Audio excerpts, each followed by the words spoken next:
June 6, 1944, Normandy, France. The sun had not fully risen yet, but the sound of war was already shaking the earth. German commanders stood inside their concrete bunkers, calm and confident. They had spent years preparing for this day. Maps were perfect. Defenses were strong. Every possible Allied move had been studied again and again. According to German intelligence, the invasion would come later. And not here. What happened next was something no German general had planned for, and one decision, made in minutes, would leave them completely stunned. At that moment, many German officers believed they were still in control of the war. Adolf Hitler's Atlantic Wall stretched along the coast like an iron shield. Thousands of bunkers. Heavy guns pointed toward the sea. Elite German divisions were waiting inland, ready to crush any invasion. The German High Command believed that even if the Allies landed, they would be destroyed before they could move inland. This belief made them confident and dangerously slow. But war does not punish weakness. War punishes certainty. As dawn broke, German radar operators noticed strange signals over the English Channel. At first, they dismissed them as routine Allied air activity. The Germans had seen this before. Allied bombers flew almost every night. Nothing unusual. But then reports started coming in. Parachutes in the sky. Not a few, hundreds, then thousands. German commanders froze. Paratroopers were landing deep behind their lines, something they had not expected at this scale or this location. Still, many German generals believed this was a diversion. They thought the real invasion would come at Pas de Calais, not Normandy. This single belief, this single assumption, shaped one of the most shocking battlefield decisions in military history. Inside German headquarters, field commanders urgently requested permission to move armored divisions toward Normandy. These were fast, powerful panzer units that could crush the Allied beach landings before they became permanent. Time was everything. Every hour mattered, but the decision was not theirs to make. German armored divisions were held under Hitler's personal control. And Hitler was asleep. Yes, while the largest invasion in human history was unfolding, the man who controlled Germany's strongest battlefield weapon could not be disturbed. His staff had strict orders: never wake the Führer unless absolutely necessary. Senior officers hesitated. They argued. They waited. And while they waited, Allied soldiers fought and died on the beaches. German commanders at the front could hear the naval guns. They could see the smoke rising from the coast. Reports became desperate. The invasion is real, they said. We must act now. But Berlin delayed. The armored divisions remained frozen in place, engines silent, waiting for permission that did not come. This delay shocked experienced German generals. Many of them later admitted that they had never imagined such hesitation at such a critical moment. The German army had always prided itself on speed and decisive action. Now it was trapped by its own command system. Meanwhile, on the beaches of Normandy, Allied forces were suffering heavy losses. American troops at Omaha Beach were pinned down by German machine guns. British and Canadian forces faced fierce resistance. But something unexpected was happening. Despite the chaos, the Allies were not being pushed back into the sea. German defenses were strong, but they were fragmented, confused, isolated. German commanders began to realize something terrifying. The Atlantic Wall was not a wall at all. It was a series of disconnected strongpoints, unable to support each other without mobile reserves, and those reserves were still not moving. By mid-morning, the truth became impossible to ignore. This was not a diversion. This was the main invasion. German officers demanded immediate action. Phone lines burned with arguments. Messages flew between headquarters. Some commanders acted without orders, moving smaller units on their own. But it was not enough. The moment had already slipped away. What stunned German commanders most was not the Allied bravery. They expected that. It was the speed of Allied decision-making compared to their own paralysis. While German units waited for permission, Allied commanders adapted in real time. Beach plans were changed. Landing zones shifted. Naval gunfire was redirected.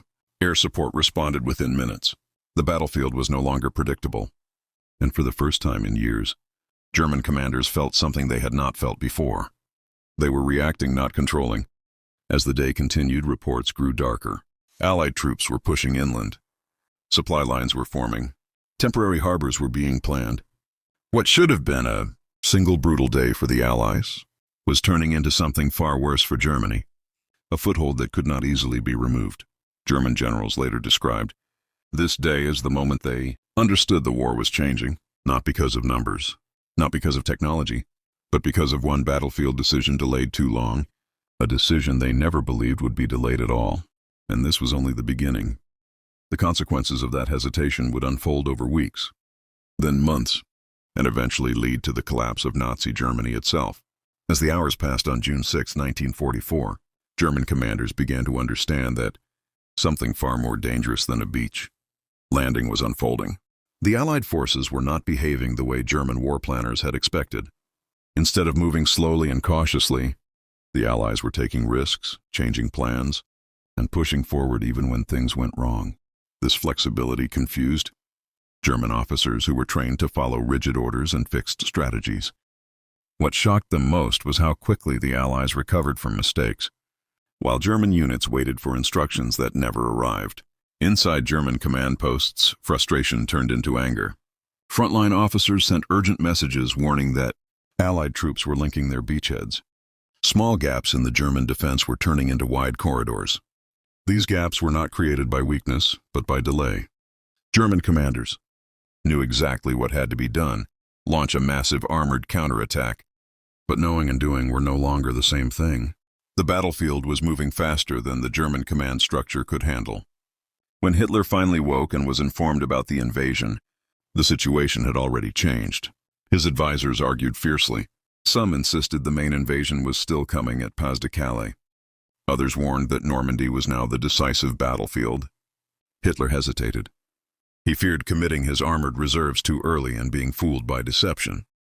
This hesitation shocked experienced generals who had fought since the beginning of the war. Never before had such critical decisions been delayed at such a cost. While German leadership argued, Allied commanders made another decision the Germans never anticipated. Instead of pausing to reorganize after the brutal landings, Allied forces pushed inland immediately, even with incomplete units and limited supplies. This went against traditional military logic. German commanders expected the Allies to stop, regroup, and wait for full strength. They were wrong. That aggressive push disrupted German communications and forced local commanders to fight without coordination. In villages behind the beaches, German officers suddenly found Allied troops appearing where no enemy was supposed to be. Roads were cut. Supply routes were attacked. Artillery units lost contact with headquarters. This created a dangerous illusion. German commanders believed they were facing small, scattered forces when in reality, those forces were connecting into a growing front. This misunderstanding slowed their response even further. By the second day, June 7th, the battlefield had transformed. What was supposed to be a contained invasion zone was now a spreading Allied presence. German commanders tried to regain control by ordering counterattacks with limited infantry and tanks. But these attacks were uncoordinated and poorly supported. Allied air power dominated the skies. German movement during daylight became nearly impossible. This was another shock. German commanders had never faced such constant and precise air attacks before. One German officer later wrote that it felt like fighting an enemy who could see everything. Any movement brought bombs.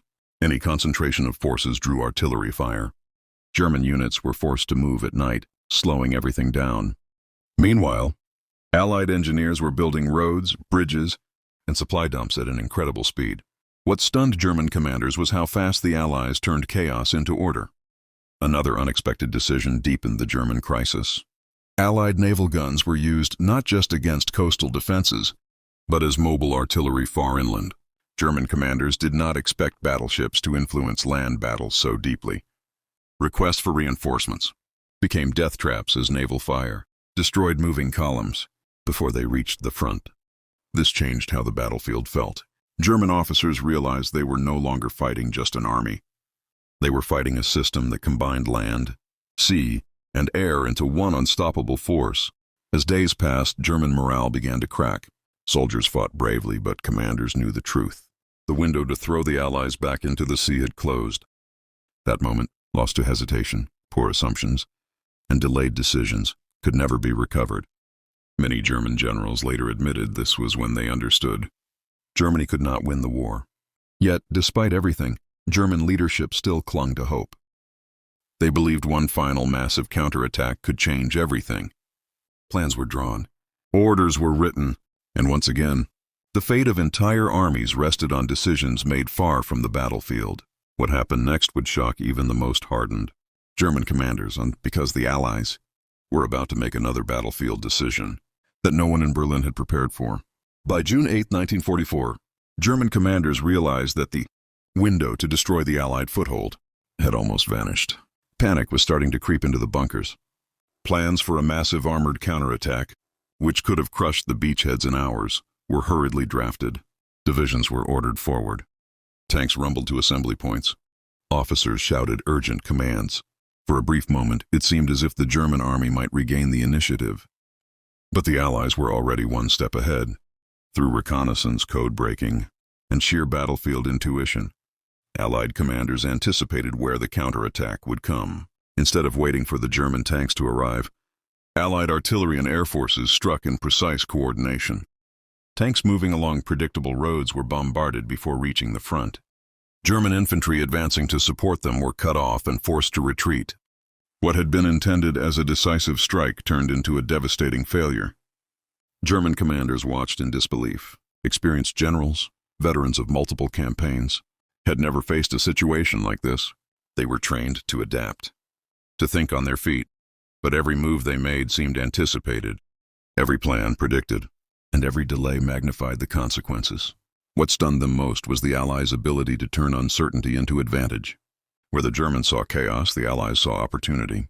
Where the Germans hesitated, the Allies acted. Meanwhile, Allied troops on the ground continued to push inland. Villages were captured, supply lines secured, and reinforcements poured in faster than German commanders could disrupt them. Communications became a nightmare for the Germans. Orders that should have taken minutes to reach front line. Units took hours or never arrived at all. Units became isolated, surrounded, and forced to fight independently. This was not how German commanders were trained to fight.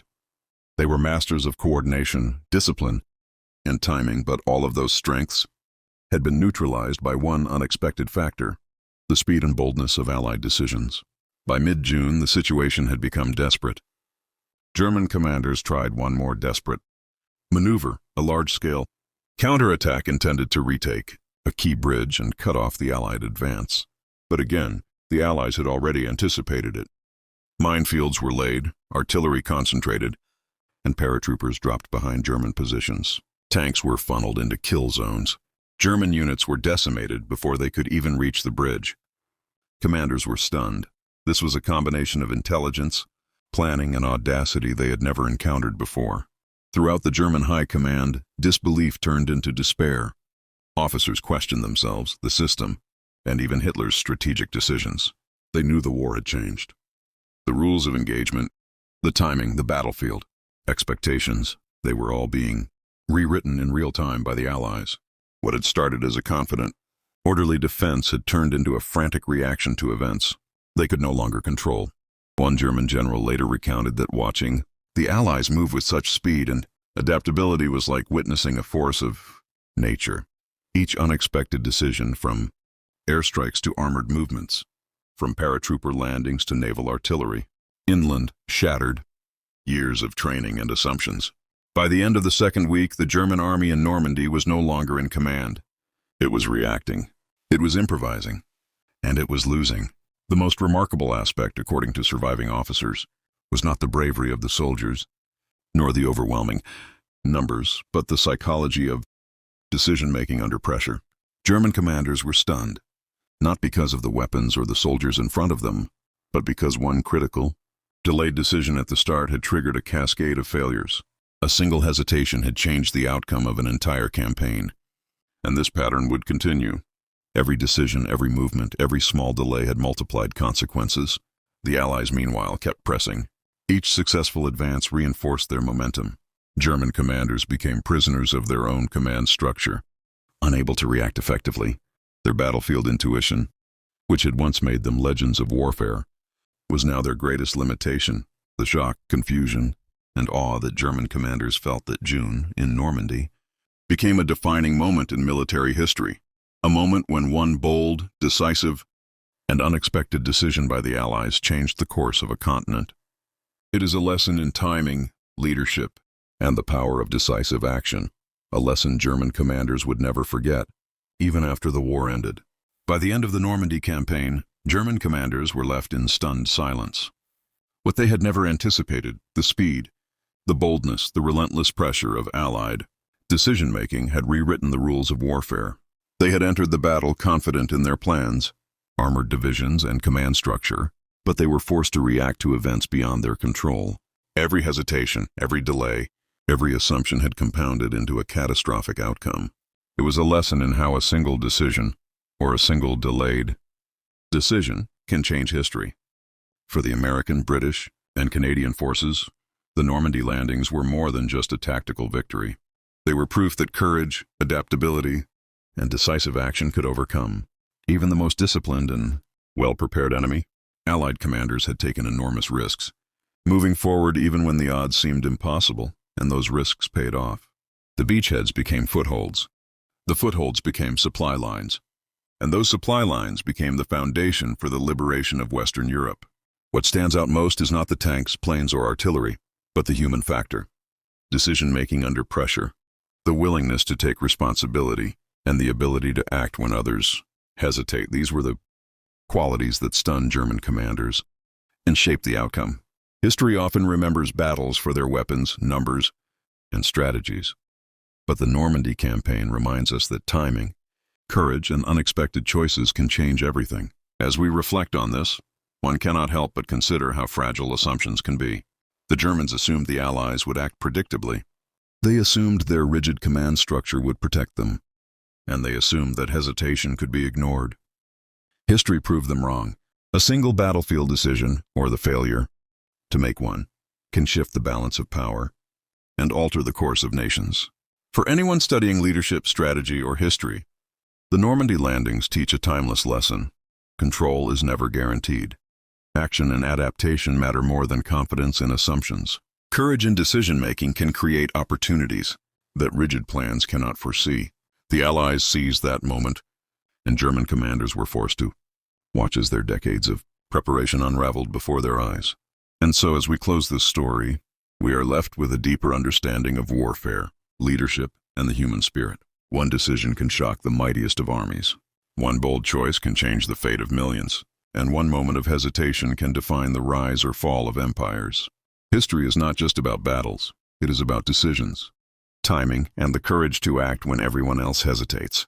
Normandy reminds us that in the face of uncertainty, those who dare to act decisively write the pages of history, while those who wait, even with the best intentions, may find themselves stunned by the consequences. Let this story serve as a reminder.